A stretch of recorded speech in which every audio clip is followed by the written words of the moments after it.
क्योंकि फॉरेन से भी ला रहे हैं, सबको वो कर रहे हैं, तो आम उपभोक्ता को पहुंचाने के लिए तो ये एसोसिएशन काम कर रही है कि कैसे हेल्थ बेनिफिट्स और बताएंगे और बाकी किस प्रकार से हम इस चीज़ को डिसेमिनेट करेंगे कि ये कितनी अच्छी प्रोडक्ट्स हैं, आम उपभोक्ता को बेटर प्रोडक्ट, इनोवेटिव प्रोडक्ट कैसे मिलेगी। सो यहाँ पे B2B होके जो इसका रिजल्ट निकलेगा वो आम उपभोक्ता को बड़ी जल्दी दिखेगा, ऑलरेडी दिख रहा है इस इंडस्ट्री में और ज़्यादा फास्टर दिखने लग जाएगा।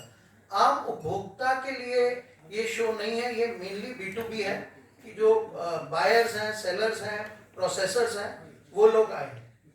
और क्वांटिटी को कितना सेव करता है ये?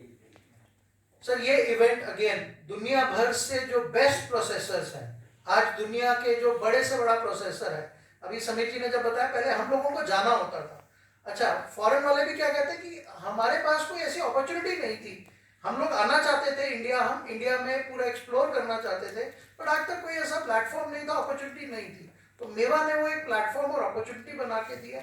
आज दुनिया का बड़े से बड़ा प्रोसेसर जो बेस्ट है, जहाँ पूरे क्वालिटी स्टैंडर्ड्स फॉलो हो रहे हैं, वो इंडिया आ रहे हैं। जो हम पैनल की बात कर रहे हैं, बड़े से बड़ा expert, celebrities are also celebrities in this industry, जो सबसे बड़े बड़े प्रोसेसर्स हैं जिनकी नॉलेज 50-50 साल की है इस इंडस्ट्री में, वो आके पूरी नॉलेज दे रहे हैं। तो वी आर इंश्योरिंग कि पूरी ट्रेड को अवेयरनेस हो, क्वालिटी पे, क्वांटिटी पे। क्वांटिटी तो इंडिया की बढ़ी रही है, बात क्वालिटी की है। And one thing I can proudly से इन दिस इंडस्ट्री, इंडिया को बहुत जगह ना एक वो माना जाता है कि India is a dump market, कि जो भी सस्ता है वो इंडिया लेगा। इस इंडस्ट्री में ऐसा नहीं है। India for this industry is a value market. आज जो एक इंडिया का उपभोक्ता भी है, एक बहुत स्मार्ट कंज्यूमर है, जो वैल्यू प्रोपोजिशन जिसको अगर समझ आ जाए तो वो पैसा खर्चने को तैयार है। So we are getting the best quality material है और इंडिया का कंज्यूमर बेस्ट क्वालिटी ले भी रहा है। आज प्रोबेबली वर्ल्ड इंपोर्ट्स में India is among the top quality processors. जो हमारे यहाँ पे प्रोसेसिंग होती है, जो इंडिया में हम लोग प्रोसेस करते हैं, so the best of the quality stage in India. जो नीचे के ग्रेड है वो फिर भी एक्सपोर्ट होते हैं। वॉलनट में ऊपर के सारे ग्रेड इंडिया में कंज्यूम होते हैं, जो नीचे के ग्रेड है वो इंडिया नहीं खाता, वो एक्सपोर्ट होते हैं। तो एक्सपोर्ट और इंपोर्ट में हम ज़्यादा एक्सपोर्ट कर रहे हैं या ज़्यादा इंपोर्ट कर रहे हैं? और अनऑर्गेनाइज ज़्यादा है, टूटे हुए देखे कैसे तो इतने बाजार में टूटे टूटे मिलेंगे, है ना, तो क्वालिटी को बदनाम करते हैं अच्छे लोगों को। Actually, as of at this point in time, we are importing more. हमारा import ज़्यादा है. Only 2 dry fruits like cashew and kishmish we are exporting and some walnuts. ये 3 product हम export करते हैं थोड़ा बहुत. But import में बादाम and पिस्ता and all other products we are importing. Now अब क्या पूछ रहे थे दूसरा सवाल? जैसे कैशूज में आप देखेंगे ना, टूटे हुए गले हुए ऐसे बाजार में काफी बिकते रहते हैं। No, I am from cashew industry. It's a very important question. काजू में टूटा हुआ काजू का अपना अलग यूज होता है। लाइक जैसे होल्स काजू होता है, जैसे टुकड़ा काजू का भी एक बहुत बड़ा सेगमेंट है, बहुत बड़ा डिमांड है। जो जैसे आप हाउस वाइफ घर में अपना डिश में डालने के लिए यूज करते हो, वो टूटा हुआ काजू ही लेते हैं। जैसे आइसक्रीम इंडस्ट्रीज है, बिस्किट इंडस्ट्रीज है, इन सब इंडस्ट्रीज को टुकड़ा हुआ काजू ही चाहिए। अभी आप नमकीन में काजू पाते हो, वो टुकड़ा काजू ही चलता है। तो टुकड़ा काजू खराब काजू नहीं है, टुकड़ा काजू is as a specific use and specific applications, और उसको वही चाहिए। वो उसको जो टुकड़ा यूज करता है, अभी फॉर एग्जांपल बिस्किट में अगर मैं अक्का काजू कहते होगा तो वो नहीं बोलेगा, मुझे वो 3 mm से 5 mm वाला ही काजू चाहिए बोलता है। तो we manufacture it for the industry. Sir ये कब तक आप उम्मीद करते हैं कि आम आदमी की जो नाश्ते का टेबल पे ड्राई फ्रूट्स दिखाई देगा? अभी भी दूर है, ड्राई फ्रूट जो है ना आम आदमी से थोड़ा सा दूर ही है। कि आप कब तक उम्मीद करते हैं 2040-45 कब तक भी लोगों के टेबल पर आने लगेगा, शोभा देगा? सर ऐसा है ना कि अगर आप इन्फ्लेशन की बात करें, आज पिछले 15 साल में हर चीज़ के रेट बढ़े हैं। ड्राई फ्रूट ही एक ऐसी चीज़ है जो 2010 के रेट में जो मिल रही थी 2024 में भी वही रेट में मिल रहा है, या शायद सस्ते में मिल रहा है। तो हमने प्राइस को कंट्रोल कर रखा है। तो कॉमन मैन जैसे जैसे हमारी इकोनॉमिक ग्रोथ होगी, जैसे इंडिया ग्रो होगा, तो कॉमन मैन दो चपाती के बदले 4 नहीं खाएगा, वो ऐसे प्रोडक्ट्स खाएगा जैसे उसके पास पैसे बढ़ेंगे वो ड्राई फ्रूट्स और ऐसे प्रोडक्ट्स, एस्पिरेशनल प्रोडक्ट्स ज़्यादा खाएगा।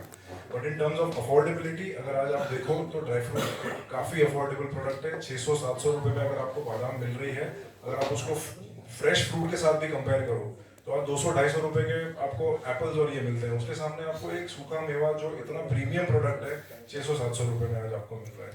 सो अफोर्डेबिलिटी है, जस्ट दैट के 130 करोड़ की पॉपुलेशन है, वो सारे तो अफोर्ड नहीं कर पाएंगे, पर धीरे धीरे जैसे जैसे इकोनॉमिक ग्रोथ होगी वैसे हमारी अफोर्डेबिलिटी इस चीज़ों के लिए बढ़ जाएगी। और एक चीज़ मैं ऐड करना चाहूँगा, जब आपने इम्पोर्ट एक्सपोर्ट की बात करी रिगार्डिंग ड्राई फ्रूट्स, एक चीज़ अगर आपने नोटिस करी होगी, इंडिया में हम ज़्यादातर 20-30-40 रुपए के प्रोडक्ट्स ग्रो करते हैं, जैसे राइस हो गया, पल्सेस हो गया, और उसको एक्सपोर्ट करते हैं, और 1000 रुपये और 700 रुपये किलो की चीज़ें इंपोर्ट करते हैं, बादाम, पिस्ते, काजू।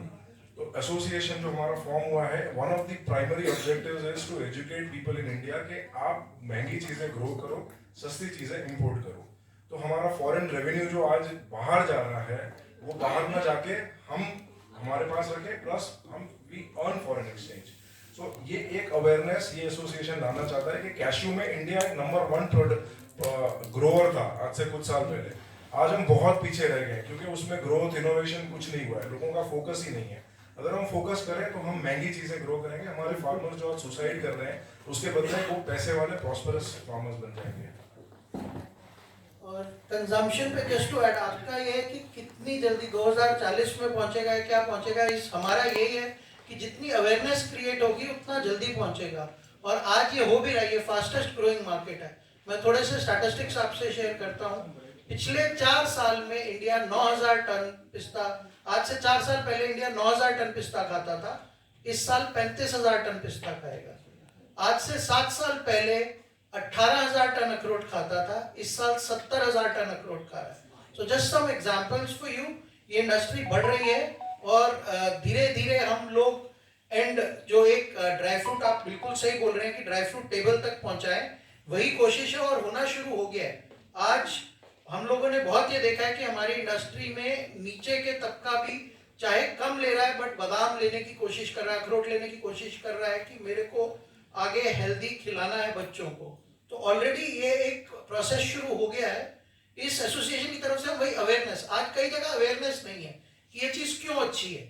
आज बहुत सारी मिथ्स अटैच्ड है, बहुत वहम है कि ये अखरोट नहीं खाना चाहिए, इससे गला खराब हो जाता है, इसकी गर्म तासीर होती है, इसकी ठंडी तासीर होती है। तो हम लोग कोशिश कर रहे हैं वही सब हटाएं। जितनी ये मिथ्स हटेंगी, जितना लोगों को पता चलेगा कि इससे बेनिफिशियल और कोई इतना फूड प्रोडक्ट नहीं है, उतनी फास्ट कंजम्पशन बढ़ेगी। सो बढ़ भी रही है और आगे और फास्ट बढ़ेगी। सर, पिस्ता की क्वालिटी एक है पेशावरी और हैराती। पिछले 1 साल के दौरान जो उसके रेट बढ़े हैं 30 से 40% बढ़े हैं, तो क्या आप ये कहना चाह रहे हैं कि जो लोगों का उपभोक्ताओं में जो इसका प्रचलन बढ़ा है, इस वजह से इसका रेट बढ़ा है? नहीं सर, थोड़ा सा ये इंफॉर्मेशन आपकी गलत है। पिस्ता, पिशोरी और हैराती एक्चुअली क्या होता है, ये फूड प्रोडक्ट है, हर अलग अलग ओरिजिन से आता है। तो पिस्ता, पिशोरी और हैराती एक बहुत कम क्वांटिटी में आता है, ज़्यादा पिस्ता कैलिफोर्निया और ईरान से आता है। वहाँ पे रेट घटे हैं। ये कंजम्पशन क्यों बढ़ी है?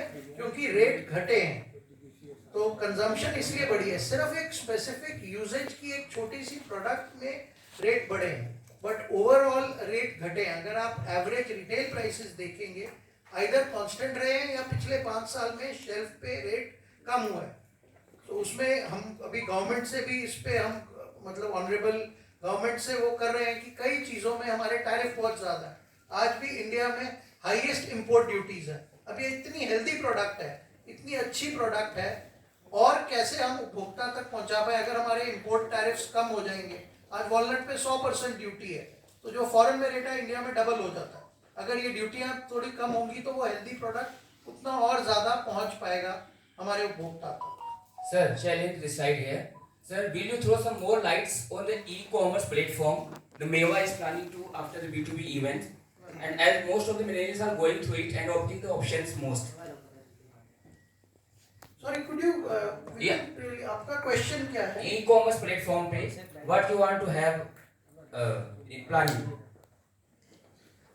So e-commerce platform जैसे बाकी retailers हैं आज, so just to give you an idea on this industry, ये industry आज भी 80% ये industry is more on the mom and pop stores, जो किराना stores हैं.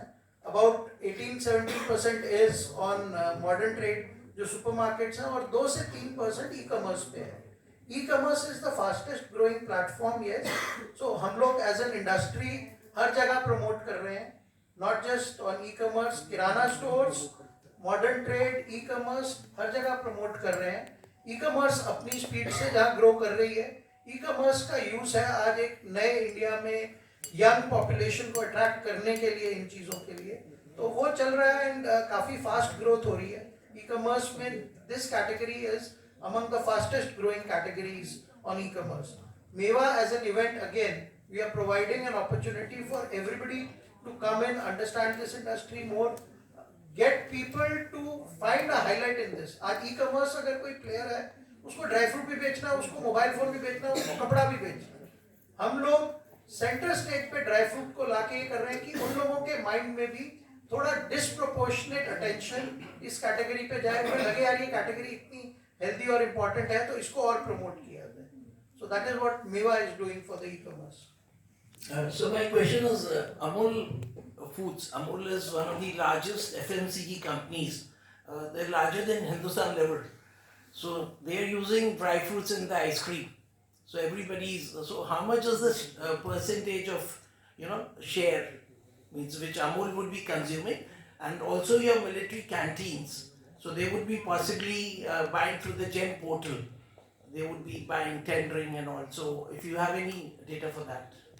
It's not that significant, I think. इनके मिलिट्री के टेंडर्स वगैरह होते हैं तो हमारे बहुत सारे होलसेलर्स ही जो है उसको जो है एंटर कर जाते हैं.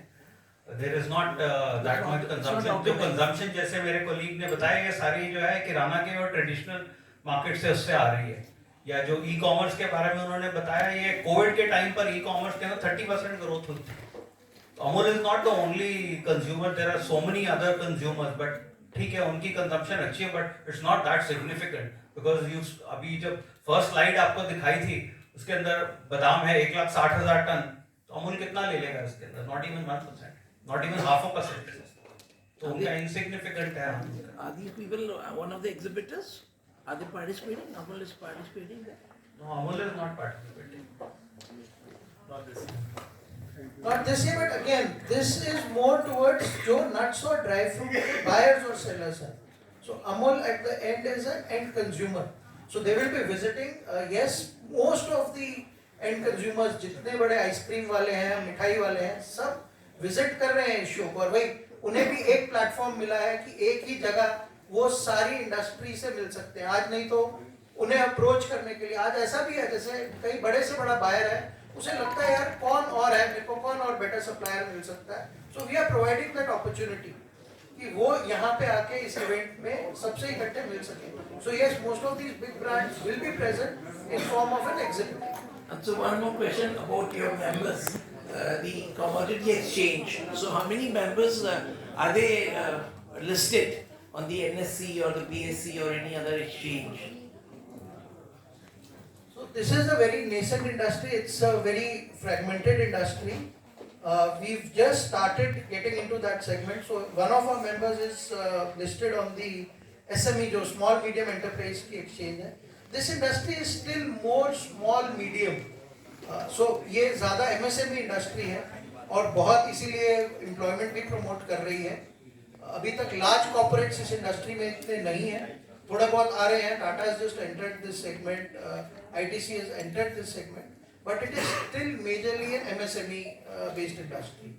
So अभी it's just a शुरुआत, अभी शुरू हुए, but that is the whole idea कि धीरे धीरे इतनी अवेयरनेस बढ़े कि ये इंडस्ट्री और ऐसे ग्रोथ में जा पाए. And who's inaugurating? Means on the 16th, any particular the Prime Minister or somebody is coming for inauguration? So we are hopeful. It is still work in progress. Right. We are working on it. Yeah, any plans for domestic manufacturing? So maybe there's the one side which is the version of the. Okay, sorry. So any plans for domestic manufacturing and how are you actually promoting or telling the vendors in this segment? Because the focus of India has become complete domestic manufacturing, and that's why import duties on most of the products are high technically. So I just wanted to know that any other focus or any policies in frame are we in discussions with the government for the same? So again, I think we are a very young organization. This is definitely a part of our charter where we are going to be promoting the Indian processors, make in India, and trying to make it a reality. There's a lot of interest. So far, Vietnam has been a manufacturing hub for the cashew industry, and China has been another preferred location for low-cost labor. But I think the skill set that India possesses for dry fruits and nuts, just because we are so aware of the quality standards, we feel that in the next 3 to 4 years, India is going to become a preferred location for processing of dry fruits and nuts for global supply. So I think there is, we've really, through MEWA as one of the, as a starting point, we want these discussions to happen with industry peers, with processors outside India, and also the industry body, because it will require some facilitation by the government bodies, by providing us SOPs, by providing us SOPs and production linked incentives in order to make India as an export hub also for as I said, for all the dry fruits and nuts. The unique part about dry fruits and nuts, to my journalist friends here, is unlike most food products that we eat, what we really need to realize and understand is not only dry fruits, nuts and dates are powerhouses of nutrition, that's a given, but it is one of the longest shelf life products, uncooked, that can offer, can put India on the map in terms of an export hub as well, right? So 9 months shelf life, 1 year shelf life, our products are naturally so good. And India and the demographics of India, the consumption of India, and the skill set in India